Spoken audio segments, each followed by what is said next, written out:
Man, if you've ever felt completely overwhelmed by a story that just grabs you and throws you straight into the deep end, then you know exactly how the opening of the Transylvania Chronicles feels. Today, we are acting as your ultimate decoder ring for this chaotic, incredibly fast-paced sequence of events. We're looking at the opening chapter, and if you're familiar with the source material, you know the dialogue is totally frantic, the stakes are literally sky high, and there is almost no time to catch a breath. And hey, that's exactly why we're going to slow it down for this explainer. We're going to structure the chaos, pull apart all those frantic clues hidden in the dialogue, and figure out exactly what is going down in this terrifying landscape. So we kick things off with these seriously chilling opening words. The crypt awakens, my time has come. Honestly, it's an incredibly powerful way to instantly set the stakes. We aren't dealing with some new emerging threat here. We are dealing with a deeply ancient presence that has just been waiting. The text explicitly states that the power flows as foreseen. That implies a grand design, right? Like some sort of ancient cosmic clock has just struck midnight. Which leads us directly into the core mystery we're going to unravel today. Who exactly is waking up, and what does this rapidly unfolding prophecy mean for the characters who are currently trapped outside the castle walls? By carefully piecing together the fragmented dialogue they're shouting at each other, we can actually build a really comprehensive picture of the nightmare they're navigating. All right, let's dive into part one, the crypt awakens. It's time to decode this awakening. You've got to notice the intense psychological confusion among the characters here. As this power begins to manifest, we get two completely conflicting interpretations of what it actually is. One voice asks what this power is and immediately calls it ancient dread. But almost in the same breath, another voice counters that, insisting it isn't dread at all, but salvation. It brilliantly illustrates this deep duality in the text. Whatever is in that crypt is so overwhelmingly powerful that it just completely splinters their perception. To some, it feels like the literal end of the world, but to others, maybe those aligned with it, it's this twisted form of rescue. And this confusion isn't just in their heads, it's heavily geographical too. Listen to this contrast drawn straight from the dialogue. The castle above versus the lord below. The characters note that the castle's approaching, which suggests the very environment is shifting or looming closer to them, while simultaneously they acknowledge this lord below. It paints a picture of a massive, multi-level threat. Our characters are basically caught in a vice, trapped between this looming physical fortress in the sky and some ancient, stirring entity deep beneath the earth. Which brings us to part two, hunters and sorceresses. Let's identify the players trying to survive this. Right in the middle of all this panic, the text introduces our main archetypes. We get the line, I heard rumors of a hunter and you sorceress. We find out the sorceress is named Elena, since someone yells her name later on. We also know this hunter is told to keep their weapon ready. So they aren't just helpless victims, right? They're armed, they're capable, they have magical knowledge. But honestly, even with a loaded weapon and magic on their side, they are entirely overwhelmed by what's happening around them.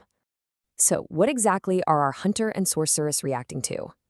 Well, they're tracking a physical anomaly that they just call the mark. And the dialogue confirms this isn't some poetic metaphor.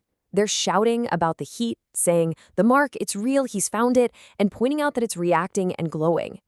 This mark is acting like a terrifying physical beacon.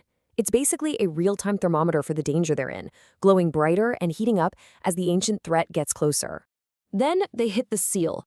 The text describes the seal as complex, but we're not just talking about a magical locked door you can open with a quick spell. It's a site of physical, monstrous violence. The characters notice the area is totally covered in deeply carved claw marks. But here is the truly terrifying detail. They point out that these marks are centuries old, yet somehow look fresh, and they explicitly say they are not of this world. That right there tells us this barrier is keeping out or keeping in something that completely defies normal time in biology. Let's move into part three, decoding the prophecy. We need to look at the scroll's warning. By stitching together their frantic shouting, we can actually build a crystal clear cause and effect timeline for this resurrection. Step 1. For ages, it slumbers. Step 2. The conditions are met when the blood moon rises. Step 3. This triggers the mark of the cursed to awaken, which, by the way, perfectly explains that glowing, heated mark they were totally panicking about a minute ago. And finally, step 4. The beast within weeks. So this isn't random chaos. It is a highly specific, ancient script playing out exactly as written. And the horrifying realization of this timeline hits them all at once. One of them spots symbols beneath the mountains and just yells, "Look, they're identical to the prophecy. We're too late, they're here." The characters recognize the script, they know it warns of something waking up, and in this exact moment, they realize the warning is 100% true. That hypothetical danger they were worried about, it just became an immediate physical reality. Getting intense, right? Let's look at part 4, the hidden path, and trace their journey to the sealed gates. We can literally map out their urgent journey step by step, just based on what they yell while running. Step 1, they follow that glowing rune beneath the mountains. Step 2, someone says they know the way, leading them onto a hidden path that shoots directly toward the approaching castle. And step 3, they arrive only to find the gates sealed tight, meaning they have to figure out a way to breach them before whatever is chasing them catches up. Throughout this entire sequence, the pacing is just incredibly breathless. They note that the journey isn't over. It has just begun, and that they are totally running out of time. But it's not just a foot race, it's a full-on assault on the senses. One character says, "The air is thick with dread. I can feel it."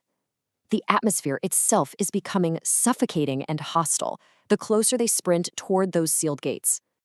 And now we're at part 5, the beast within. It's time for the final confrontation.